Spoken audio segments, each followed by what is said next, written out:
Assalamualaikum and hi everyone. Today I'm going to share to you guys about what is organization culture. Organization culture is a system or shared assumption, values and beliefs that govern how people behave in organization. These shared values have a strong influence on the people in the organization and dictate how they dress, act and perform their job. So we choose Family Mart because they knew that building link between the customer, the frontline worker, and the decision maker in the best office will be critical to the operational success of the business. So now let's watch video regarding to Family Mart.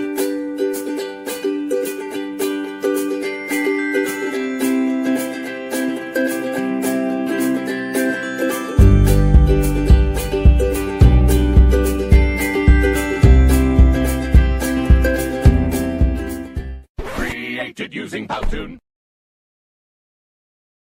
So let's talk about way in creating culture in organization. There are 4 ways to creating culture in organization. First, formulate strategic value, the guiding principle that shape a company's decision making and action. They reflect the company's belief, value and goals and help to shape its culture and identify. Strategic value may include a focus on innovations, customer satisfaction, ethical business practice, social responsibility, and more. Second, create vision. A vision statement matters because it outlines the common goals of everyone in the company. Businesses that are working toward a higher aspiration are more appealing to current and future employees. A vision statement can affect a company's long-term success. So take the time to craft one that synthesizes your ambition and mobilizes your staff. Third, reinforce culture behavior. So first, hire and promote based on culture fit. Second, like your values. Third, communicate with openness and transparency.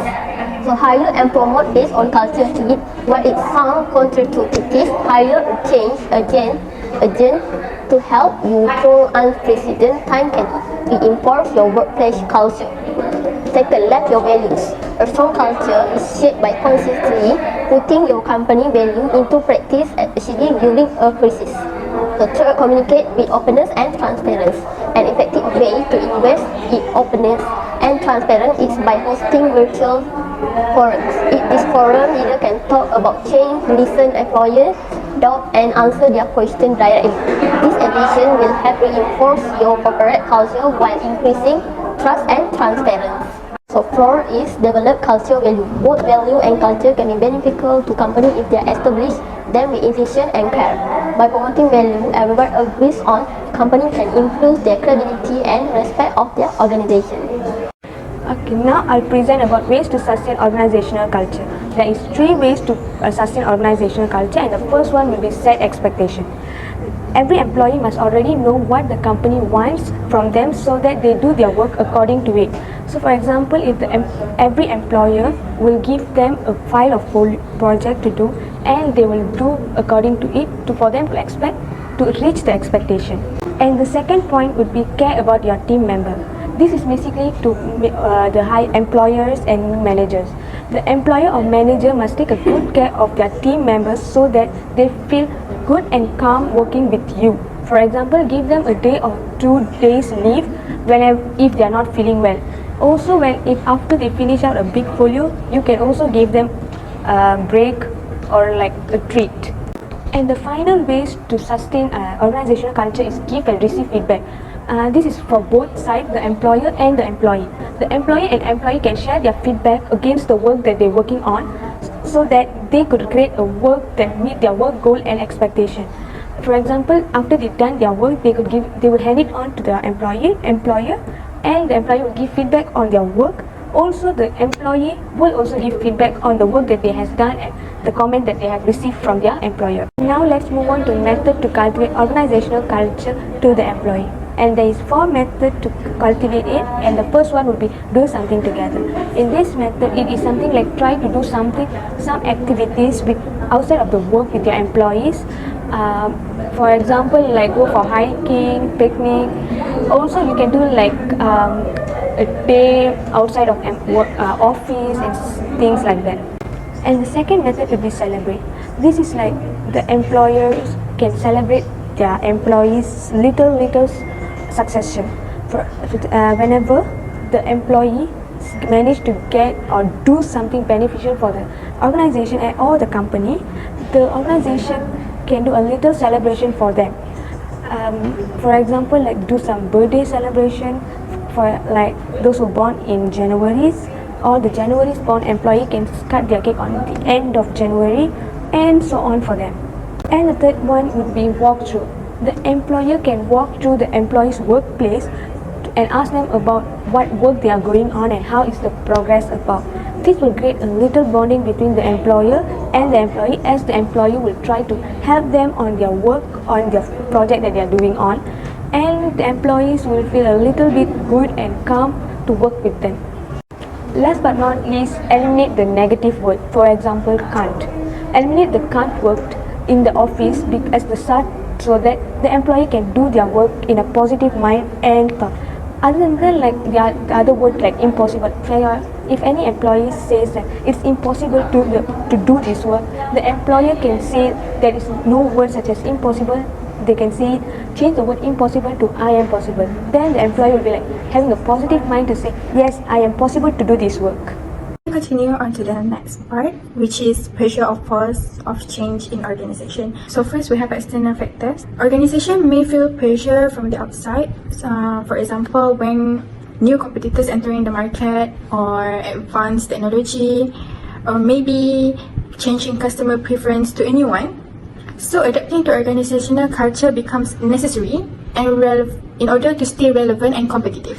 The second one is internal challenges. This happen almost in every organization because of the employee became already comfortable with the old culture, so they don't feel the new things, so they don't work hard anymore, and that is why conflicts and lack of more innovation happen in almost organizations that don't change their culture.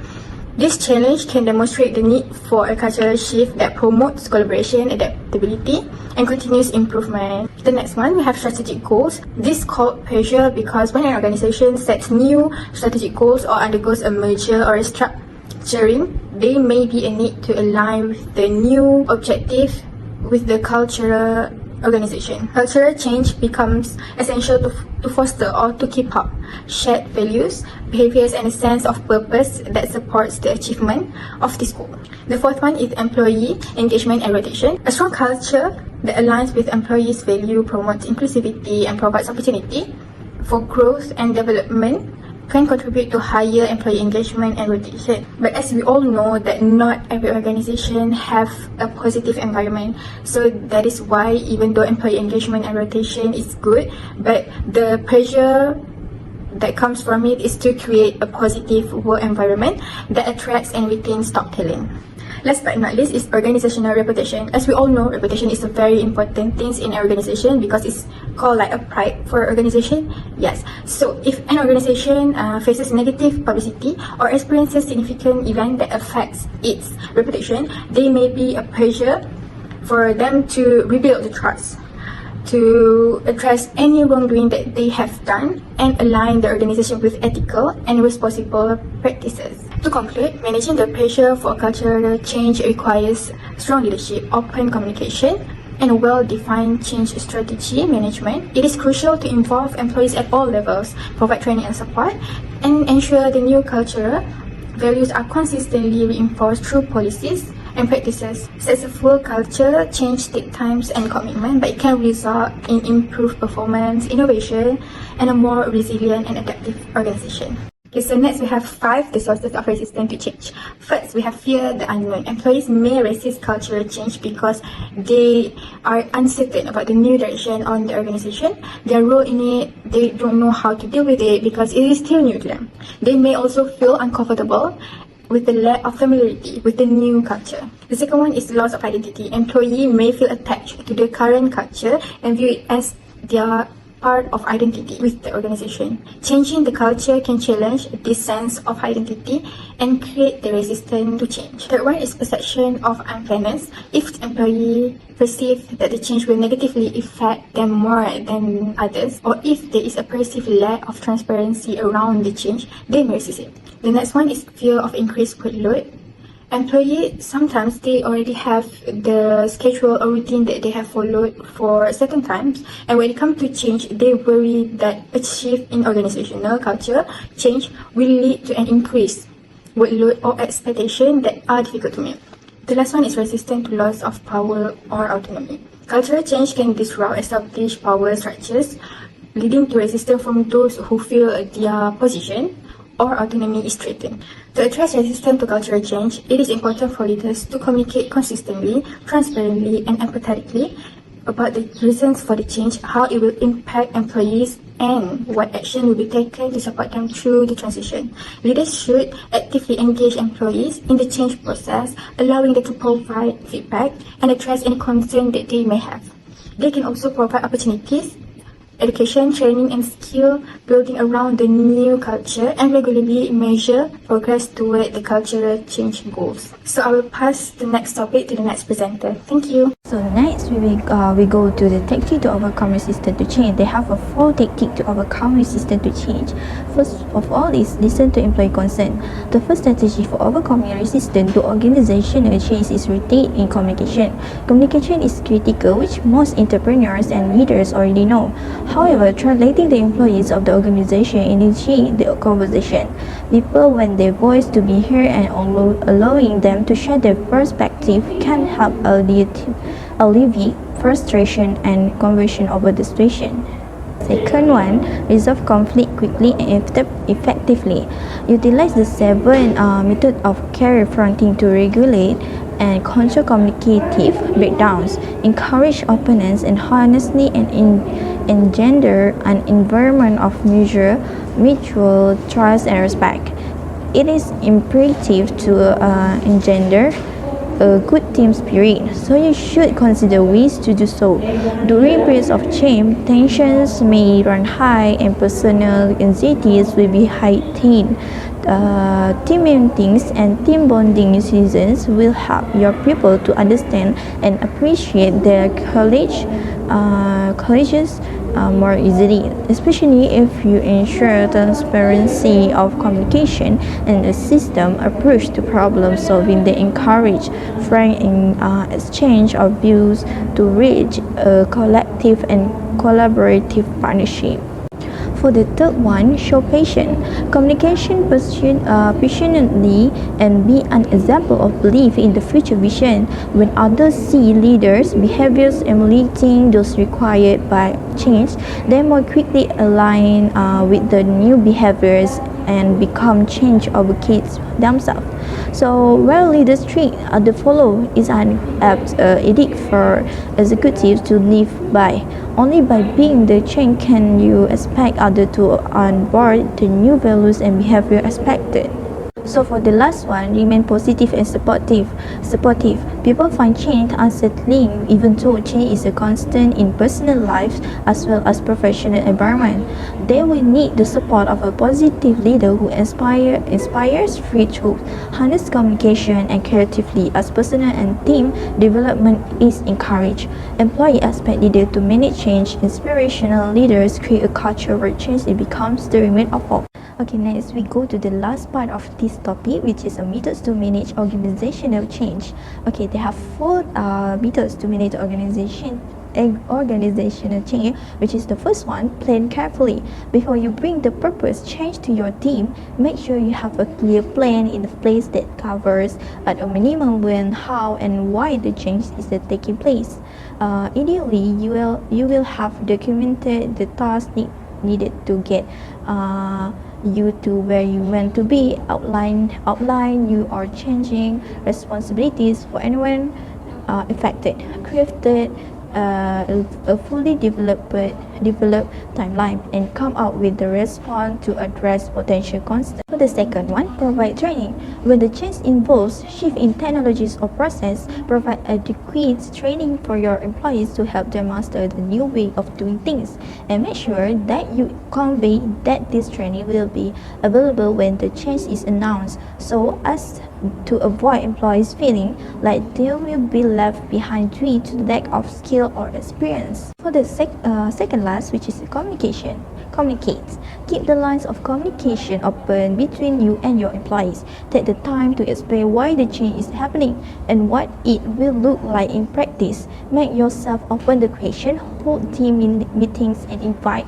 your report to come see you and talk through their concerns or truths in a natural atmosphere. For the last one is tell the truth. This is an easy rule to follow when the change in question is positive. When the change is in response to challenging circumstances or will result in short-term negative outcome, this becomes tricky. However, being honest with your staff to the extent that you will able to usually the best route, sugarcoating, presenting things in an overly optimistic way, and promising unrealistic outcomes will just make your staff suspicious and distrustful of your motive. Why it's important as a manager to present an optimistic front to your team, do so in a way that acknowledge potential challenge and drawbacks. That's all from us. Thank you. Bye. 사랑을 좀 주세요. 사랑이 모자라요. 매일매일 자라는 사랑을 그녀에게 주는데도